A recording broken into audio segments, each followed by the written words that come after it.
Hello everyone, myself Pankaj Kumar Singh and today we will discuss mole concept. तो mole concept हम देखेंगे कि आखिर मोल कॉन्सेप्ट क्या होता है. So let's start. तो मोल कॉन्सेप्ट के अंदर क्या होता है कि सबसे पहले जो शुरुआत होती है कि मैटर से होती है कि आखिर मैटर क्या होता है. तो हमने देखा है कि matter is classified as follows. जो मैटर होता है, मैटर को हमने डिफाइन किया है, क्लासिफाई किया है. कैसे? एक तो फिजिकल टर्म्स में हमने क्लासिफाई किया है और एक केमिकल टर्म्स में हमने इसको क्लासिफाई किया है. कैसे? फिजिकल में क्या किया है, सॉलिड में किया है कि सॉलिड मैटर हो सकता है, कुछ भी लिक्विड हो सकता है और गैशियस फॉर्म में हो सकता है. और यहाँ पर केमिकल में क्या है, केमिकल के अंदर प्योर सब्सटेंस हो सकते हैं और मिक्सचर हो सकता है. अब प्योर में भी हम क्या डिफाइन कर सकते हैं कि एलिमेंट होगा या फिर क्या हो सकता है, कंपाउंड हो सकता है. और मिक्सचर के अंदर और क्या हो सकता है, mixture can also be classified as homogeneous mixture.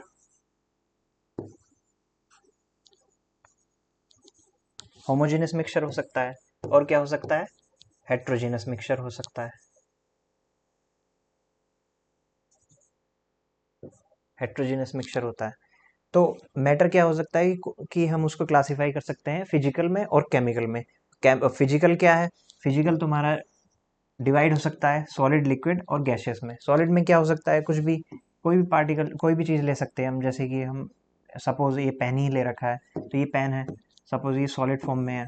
Liquid क्या है, सपोज ये वाटर है हमारा. अगर वाटर है तो गैसेस में क्या हो सकता है, कोई भी गैस हो सकती है, या फिर हम जो एयर जो हम इनहेल कर रहे हैं वो भी गैसेस फॉर्म में है. तो वो क्या है, वो भी एक मैटर की ही एक फॉर्म है.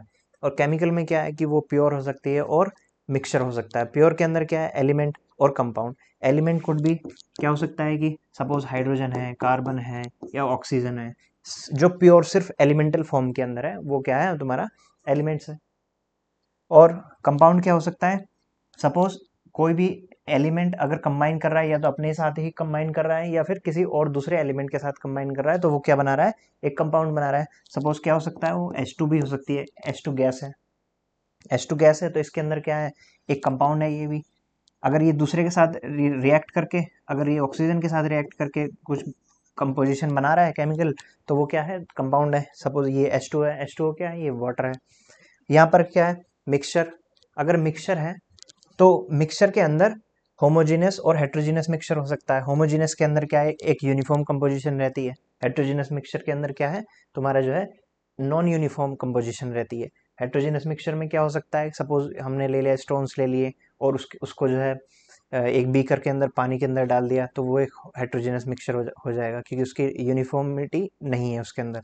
और यहाँ पर होमोजीनस मिक्सचर क्या हो सकता है, होमोजीनस मिक्सचर हो सकता है कि हमने जो है एक कॉमन सॉल्ट लिया, कॉमन सॉल्ट को हमने जो है उसके अंदर वाटर के अंदर डाला और उसको जो है एक सॉल्यूशन हमने प्रिपेयर किया, तो वो यूनिफॉर्म कंपोजिशन के साथ है. वो क्या है, एक मिक्सचर है. वो कैसा मिक्सचर है, होमोजीनस मिक्सचर है. तो ये वाली सारी चीज़ें हम देखेंगे कि मैटर में हमारे पास क्या होता है कि मैटर को हम डिवाइड कर सकते हैं फिजिकल में, केमिकल में, और फर्दर क्लासीफाई कर सकते हैं सॉलिड, लिक्विड, गैसेस के फॉर्म में. और केमिकल क्या है, केमिकल भी जो है प्योर और मिक्सचर है. एलिमेंट और कंपाउंड में हम उसको डिवाइड कर सकते हैं. और मिक्सचर को हम होमोजीनस और हेट्रोजीनस मिक्सचर में डिवाइड कर सकते हैं. तो ये सारी चीज़ें ब्रीफ में हमने देख लिया है कि मैटर क्या होता है. तो अब इसको जो है और जो क्लासिफाई किया है, इसको डिफाइन किया है कि मैटर के अंदर क्या होता है, क्या क्या चीज़ें होती हैं. तो ये हमें सबसे पहले किसने प्रपोज किया है, डाल्टन ने. तो डाल्टन ने एक अपनी थ्योरी रही है कि आखिर क्या होता है, कि मैटर के अंदर क्या है और कैसे क्या क्या चीज़ें होती हैं. तो हमें उसको देखना है.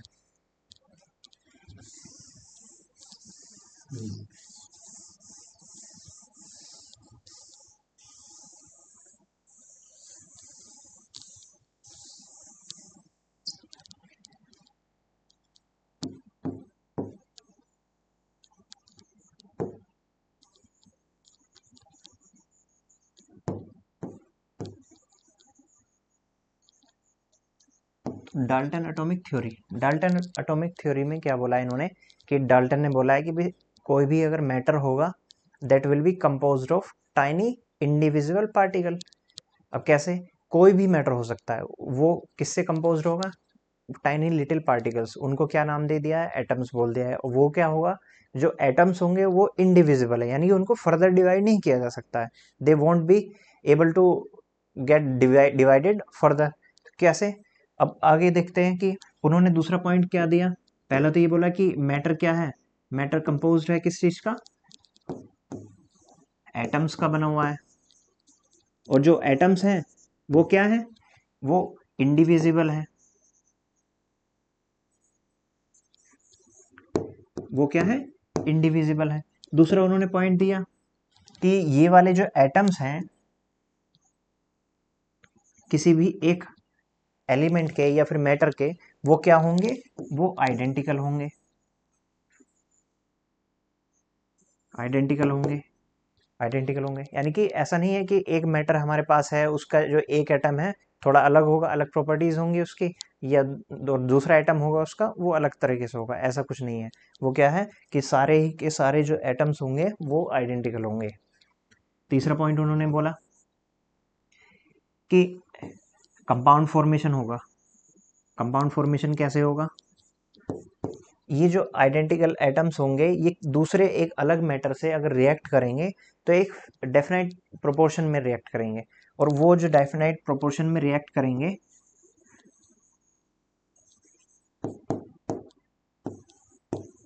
डेफिनेट प्रोपोर्शन में रिएक्ट करेंगे,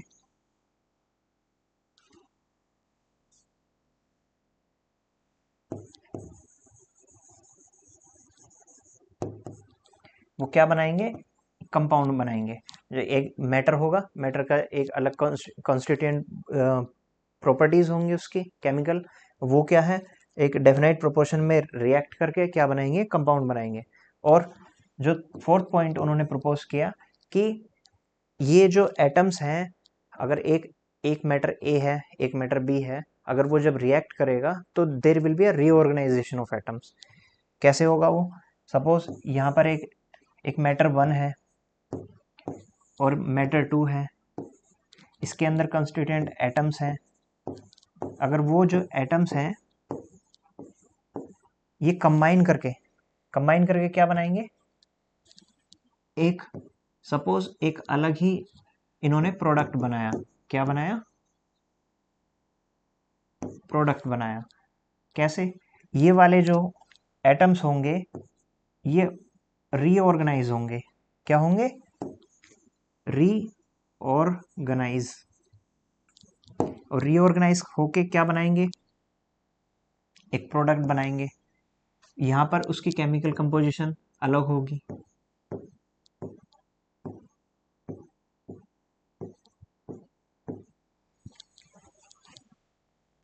सपोज ये वन मैटर के थे और ये टू मैटर के एटम्स हैं, तो इस तरह से रीऑर्गेनाइजेशन होगा इनका,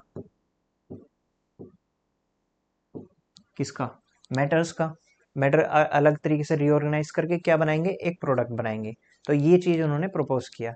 तो यहाँ पर आगे देखा कि आखिर जो है हम इसको, जो डाल्टन एटॉमिक थ्योरी है इसके अकॉर्डिंग जो है हम किस तरह से पहचानेंगे कि हाँ कितना जो है मैटर, एक मैटर जो है दूसरे मैटर से रिएक्ट करेगा, कैसे क्या करेगा।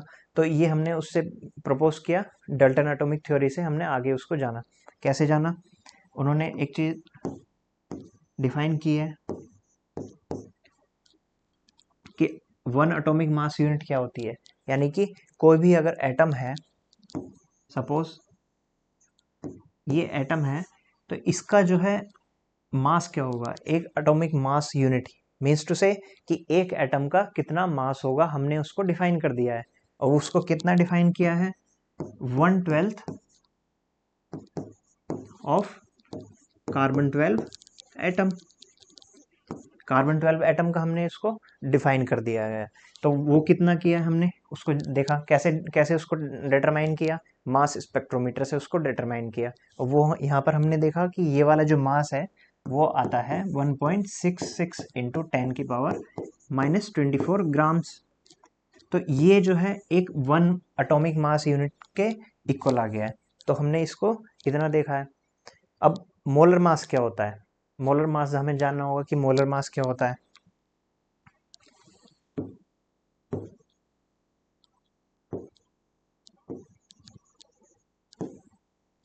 कोई भी अगर एटम है, सपोज कोई भी एटम है जिसको हमने रिप्रेजेंट कर रहे हैं एक्स के, एक्स क्या हो सकता है? कोई भी एलिमेंट हो सकता है, कार्बन, ऑक्सीजन या फिर कोई भी हो सकता है। तो उसका जो है एटॉमिक मास यहाँ पर डिनोट करते हैं हम, और एटॉमिक नंबर ये होता है। जैसे कि कार्बन का लिया है हमने, कार्बन का 12 एटॉमिक मास है और एटॉमिक नंबर कितना है? 6 है। तो हमें मोलर मास क्या होगा? मोलर मास हम उसके अकॉर्डिंग किससे जाएंगे? उसका जो एटॉमिक मास होगा।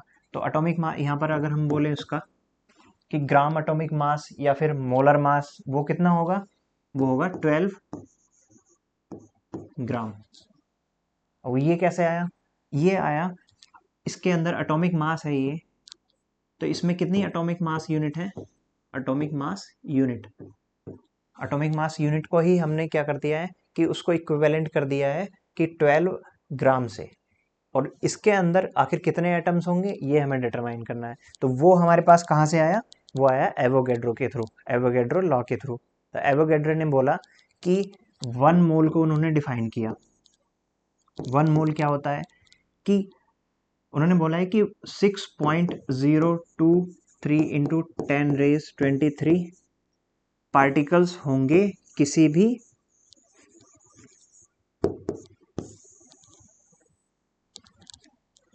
एटम के मोलर मास के इक्वल। मतलब अगर मैंने यहाँ पर कार्बन लिया है, उसका एटॉमिक मास 12 है, एटॉमिक मास यूनिट उसकी 12 है, अगर हम उसको मोलर मास के फॉर्म में हम लिखें जो कि 12 ग्राम होगा, तो वो कितना होगा? वो मास किसके इक्वल होगा? Molar mass. ये क्या है? मोलर मास है। और मोलर मास के लिए हमने बोला है कि इस मोलर मास के अंदर कितने एटम्स होंगे, हमें ये डिफाइन करना है। तो ये किसने कैसे पता चला हमें? कि एवोगैड्रो ने बोला कि 1 मोल के अंदर इतने पार्टिकल्स होंगे।